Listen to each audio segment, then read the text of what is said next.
Today is June 14 at ito ngayon ang sitwasyon dito sa site. Nilagyan na rin nila ng rebars yung speed brake para sa preparasyon para sa pagbubuhos ng slab.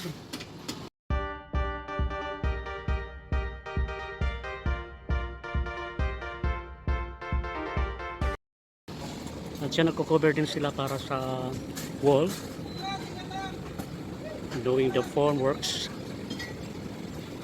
in preparation also para sa concrete pouring sa wall.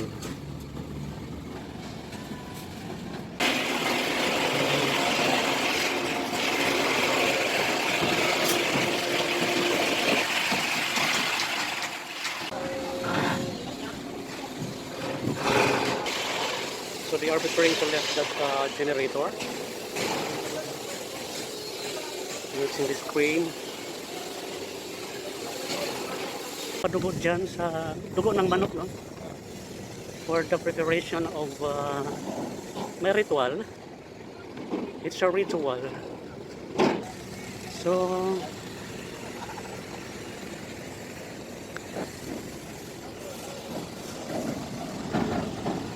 na ba nang ko sila lagyan o dito lang ba? Tower crane lang. For the tower crane. Okay.